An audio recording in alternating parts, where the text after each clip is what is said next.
का। और रहा बार बार इम्तियाज जलील की एक टर्म थी, उस टर्म में उनको पूरा चांस दिया गया। उस टर्म को उनके पास 5 साल थे, उन्होंने रिलेशन डेवलप करने थे।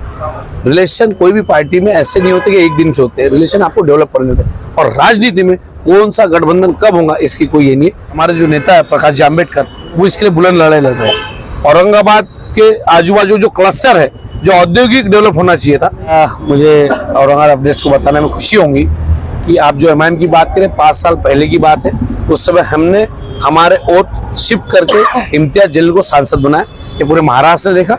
और वहीं हमारे नेता खड़े थे अकोला से, वोट शिफ्ट नहीं हुआ जो कि होना चाहिए था। वही नाराजगी मतलब आप नहीं हमने हमारी भूमिका पहले दिन से रखी। हम जो वोट बैंक को लेकर चल रहे, उस वोट बैंक को लेकर हमारे जो लोकसभा जहां चुन के आना चाहते, जहां से हम अच्छा काम करना चाहते, वो हमारे आइडेंटिफाई किए हुए थे, वो लिस्ट हमने उनको भेजी। लेकिन उनके तरफ से उसको बार बार प्रोलॉन्ग किया गया। और कहीं तो भी कांग्रेस हो, सेना हो और एनसीपी हो, इनका आपस में तालमेल नहीं था। सिर्फ क्योंकि हमारे नेता पे कोई दाग नहीं है, हमारे कार्यकर्ताओं पे कोई दाग नहीं है, हमको कोई सीडी सीबीआई का डर नहीं है। देश में ऐसा वातावरण बनाया गया है कि मुस्लिम संकट में है, तो एक नेता महाराष्ट्र में ऐसा है प्रकाश आंबेडकर, जिसने आपकी बात पूरी पुरजोर तरीके के साथ हर समय हर प्लेटफॉर्म पे रखी है। जब समय पड़ा तो आपकी टोपी पहन के वो बात रखी गई है कि भाई किसी के साथ किसी का भी गठबंधन हो सकता है। तो क्या ये देखने को मिल सकता है कि इम्तियाज जलील के या एमआईएम के साथ में आपको वापस गठबंधन हो? आप लोग देख रहे हैं औरंगाबाद अपडेट्स, मैं हूं अल्ताफ हुसैन। जैसे हमने देखा है कि महाराष्ट्र के अंदर या हमारे हिंदुस्तान में इलेक्शन की कहीं ना कहीं आपको सियासी पार्टियां इधर उधर जाती हुई नजर आ रही होगी। उसी के चलते महाराष्ट्र में एक ऐसा नाम है, एक ऐसी पहचान है जो संविधान की जब हम बात करते हैं वहां पर एक चेहरा सामने आता है, प्रकाश आंबेडकर। उसी के पार्टी के जो सिपाही है वो आज यहाँ पर मौजूद है, मैं इनसे बात करने की कोशिश करूंगा। युवा के अध्यक्ष है, अब इनसे हम लोग तफसीली बात करने की कोशिश करेंगे। क्या युवा चाह रहा है, किस तरीके से युवा इस वक्त क्या चाहता है, सरकार में कौन आए, सरकार किसकी साथ में युवा जाना चाहता है, मैं इनके साथ बात करने की कोशिश करूंगा। सर वेलकम है आपका औरंगाबाद अपडेट्स के अंदर। सवाल सीधा ये है, इस वक्त का जो युवा है वो रोजी के लिए तरस रहा है। युवा इस वक्त कहीं ना कहीं पढ़ाई लिखाई करने के बाद में अच्छे से अच्छा जॉब के लिए तरस रहा है। इस बारे में सबसे पहले आपका क्या ख्याल है, बताइए। सबसे मैं पहले औरंगाबाद अपडेट्स के माध्यम से रमजान की इस पाक महीने में सबको रमजान की मुबारकबाद दूंगा। और जो मसला अमूमन पूरे हिंदुस्तान में है और साथ ही साथ महाराष्ट्र में है, उसके साथ ही साथ इस मराठवाड़ा के और औरंगाबाद से शुरुआत होती है कि यहाँ का यूथ बेरोजगार है। यहाँ जितने भी इंडस्ट्री आई है उसमें स्थानिक यूथ को रोजगार नहीं है। और जो मसला पिछले कई वर्षों से वंचित बहुजन आघाड़ी इसको उठा रही है, और हमारे जो नेता है प्रकाश जी आंबेडकर, वो इसके लिए बुलंद लड़ाई लड़ रहे हैं। औरंगाबाद के आजू बाजू जो क्लस्टर है, जो औद्योगिक डेवलप होना चाहिए था, इसको लगकर जो छोटे मोटे व्यवसाय होना चाहिए था, एमआईडीसी में जो छोटे धंधों के लिए समय बनानी थी वो बनाई नहीं। जीएसटी की मार, नोटबंदी की मार, इससे मध्यम वर्गीय व्यापारी, युवा जो कि कुछ करना चाहता है वो परेशान है। इसको लेकर वंचित आघाड़ी अच्छी मसले में काम कर रही है। सर अभी पिछले लास्ट टाइम आप लोग गठबंधन में थे एमआईएम के साथ, उसका रिजल्ट आपने पूरे महाराष्ट्र में देखा था, बहुत अच्छा आपको उसका रिजल्ट मिला था। रिजल्ट आपके सामने है, औरंगाबाद से एक सीट आपकी चुन के आई थी। इस बार आपका गठबंधन किसी के साथ नहीं हो रहा है, आप किसी के साथ जाने के लिए तैयार नहीं है या कोई आपके साथ में रहना नहीं चाहता, एक्चुअली हो रहा क्या रहा है? मुझे औरंगाबाद अपडेट्स को बताने में खुशी होगी कि आप जो एमआईएम की बात करें, 5 साल पहले की बात है, उस समय हमने हमारे वोट शिफ्ट करके इम्तियाज जलील को सांसद बनाया। ये पूरे महाराष्ट्र ने देखा। और वहीं हमारे नेता खड़े थे अकोला से, वोट शिफ्ट नहीं हुआ जो कि होना चाहिए था। वही नाराजगी मतलब आप? नहीं, नाराजगी की बात नहीं बता रहा हूँ, मसला जो है तो वो दौर चले जा चुका है। 5 साल पहले ऊंची पुरानी बात होगी, नए दौर में नई बातें करेंगे तो उसको मजा आएगा। अभी जो मसला चल रहा है कि पार्टियों की तादाद के हिसाब से हमने हमारी भूमिका पहले दिन से रखी। हम जो वोट बैंक को लेकर चल रहे, उस वोट बैंक को लेकर हमारे जो लोकसभा जहां चुन के आना चाहते, जहां से हम अच्छा काम करना चाहते, वो हमारे आइडेंटिफाई किए हुए थे, वो लिस्ट हमने उनको भेजी। लेकिन उनके तरफ से उसको बार बार प्रोलॉन्ग किया गया। और कहीं तो भी कांग्रेस हो, सेना हो और एनसीपी हो, इनका आपस में तालमेल नहीं था। सिर्फ ठिकरा जो है वो वंचित पे फोड़ा जा रहा था। तो आरोप तो आप पर ये भी लगेंगे, आप इलेक्शन के बाद आप पर आरोप लगेंगे कि आप किसी के साथ नहीं जाना चाह रहे। आप भी जैसे एमआईएम को बीजेपी की बी टीम कहा जाता है, आपके ऊपर भी आरोप लगेंगे कि बीजेपी की बी टीम है। अब वो आरोप नहीं लग पाएंगे क्योंकि 5 साल पहले हमने उसको पूरी तरह से इस बार पोष दिया है। अब हम महाराष्ट्र में एक नया और एक अच्छा पर्याय बन के आ रहे हैं, क्योंकि हमारे नेता पे कोई दाग नहीं है, हमारे कार्यकर्ताओं पे कोई दाग नहीं है, हमको कोई सीडी सीबीआई का डर नहीं है।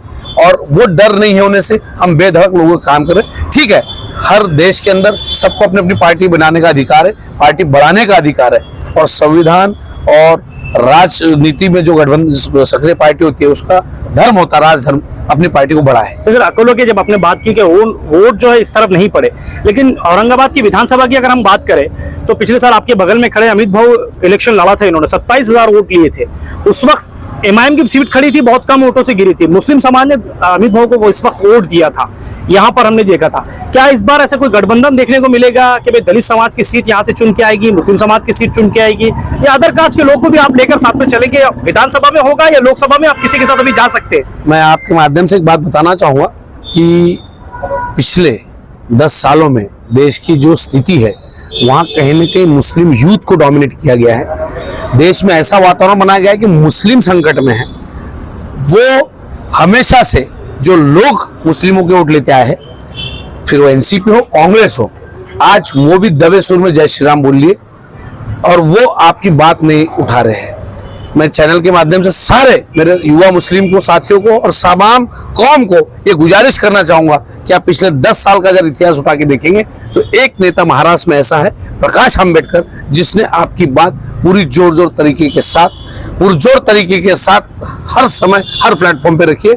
जब समय पड़ा तो आपकी टोपी पहन के वो बात रखी गई है ताकि देश का वो माहौल जो सबको लेके चलने वाला वो हमारे पार्टी ने दिया है। आप वो बात आज नहीं कर सकते क्योंकि मुस्लिम का वोट मैं तो भी चाहूंगा कि यहाँ के आने वाली कौम के लिए इस बार वोट प्रकाश आंबेडकर वो करे, ताकि अगर तुम्हारी कोई लड़ाई लड़ने के लिए तैयार है, पिछला शाहीन बाग हो, आपका औरंगजेब की दरगाह कब्र पे जाना हो, ये सारे मुद्दे जो मुस्लिम के अगेंस्ट है उसको उठाकर बड़ी शिद्दत से आपके सामने रखा है। अभी ये दौर आपका है क्योंकि प्रकाश जी ने तो अपना काम कर दिया, आज मुस्लिम समुदाय को उनके साथ खड़ा रहने की जरूरत है। एक आखिरी 2 सवाल मेरे से। बिल्कुल। इम्तियाज जलील को आपने चुनकर लाया था, उनके काम को देखकर कहीं धनगर समाज हो, दलित समाज को चुन के साथ है, मुस्लिम समाज है, अदर कास्ट भी उनके साथ जुड़ रहा है, लेकिन वंचित यहाँ से अपना कैंडिडेट खड़े कर रही है। इस बार कोई चेहरा अभी तक सामने आया नहीं है। एक सवाल तो इम्तियाज जलील को लेकर, दूसरा ये कि आखिर आपका चेहरा कब सामने आने वाला है? निश्चित तौर पे आपका जो सब्र है उसका फल जल्दी से मिलेगा। 4 लोगों की इंटरव्यू हुई है, चारों नेता काफी कद्दावर है। आज ही अमित जी हम लोग सब मिल चुके हैं, उसका आपके सामने आएगा। और रहा बार बार इम्तियाज जलील की एक टर्म थी, उस टर्म में उनको पूरा चांस दिया गया। उस टर्म को उनके पास 5 साल थे, उन्होंने रिलेशन डेवलप करने थे। रिलेशन कोई भी पार्टी में ऐसे नहीं होते कि एक दिन से होते हैं, रिलेशन आपको डेवलप करने थे। और राजनीति में कौन सा गठबंधन कब होगा इसकी कोई ये नहीं है। रही बात पार्टी के से, तो आज उत्तर प्रदेश में देखिए कांग्रेस नहीं है, एनसीपी नहीं, तो वहाँ 27 साल से मायावती जी है, मुलायम सिंह है, सबने काम किया, बिहार में किया, दिल्ली में किया, तो महाराष्ट्र में प्रकाश आंबेडकर क्यों नहीं? तो जैसे आप कह रहे हैं कि भाई किसी के साथ किसी का भी गठबंधन हो सकता है, तो क्या ये देखने को मिल सकता है कि इम्तियाज जलील के या एमआईएम के साथ में आपको आपस गठबंधन हो जाए? मुझे लगता है कि ऐसे कोई आसार नहीं है, लेकिन मैं इस पार्टी का एक प्रेसिडेंट हूँ, इम्तियाज जलील तो कह रहे हैं कि हमारे गठबंधन हो स्टेट सकता है। की कमेटी है और उसके बाद हमारा राष्ट्रीय नेता है। जो अलायंस के डिसीजंस होते हैं राष्ट्रीय लेवल के होते हैं, वो उस तरह से अगर कुछ आता है तो पार्टी उसको फॉलो करेगी। जारंगे पाटिल के पास में साहब का जाना अक्सर मैं देख रहा हूँ, वीडियोस देखते आ रहे सोशल मीडिया पे, अक्सर जाना हो रहा है, तो क्या जारंगे पाटिल आपके सपोर्ट में रहेंगे, आपको समर्थन पूरी तरह देंगे वंचित बहुजन आघाड़ी को? इस महाराष्ट्र के देश की बात करूं तो मैं आपको बता देना चाहूंगा कि जो भी दबा कुचला समाज है, जो हर चीज से शोषित है, उसकी लड़ाई उसकी आवाज उठाने का बाला साहब आंबेडकर बनते हैं। जारंगे पाटिल एक गरीब मराठा, और गरीब मराठा की लड़ाई सबसे पहले बाला साहब आंबेडकर ने की। कोविड में अगर आपने देखे होंगे तो पंढरपुर का मंदिर खोलने से हो, नाई की दुकान खोलने से हो, बाहर के बच्चों से लेके हो, जिम वालों से हो, सारे देश में महाराष्ट्र में जब समस्या सब एक ही दरवाजे में जाते हो, प्रकाश आंबेडकर के। तो उनकी वो आदत रही है। तो जारंगे पाटिल को मिलना, वो गरीबों की, वो गरीब मराठा की लड़ाई लड़ रहे हैं, तो उनका साथ देना जायज है, देना ही चाहिए। और जब मुस्लिम समाज के साथ भी तो बाला साहब तब भी खड़े थे। आज ओबीसी, माड़ी हो, धनगर हो, कोई भी समाज हो, छोटे मोटे माइक्रो ओबीसी, उनके साथ हमेशा हम खड़े रहते हैं। ये हमारा ओरिजिन है पार्टी का। तो फिर कैंडिडेट कब तक डिक्लेयर हो जाएगा? फिर बिल्कुल जालना का कैंडिडेट आज हमारे आइए बगले मामा ये कली धनगर समाज से दिए गए। जो बात बाला साहब आंबेडकर ने बोली, आपके चैनल के माध्यम से बता देना चाहूंगा कि इस देश में एक ऐसा नेता है जो बोलता करके दिखाता है।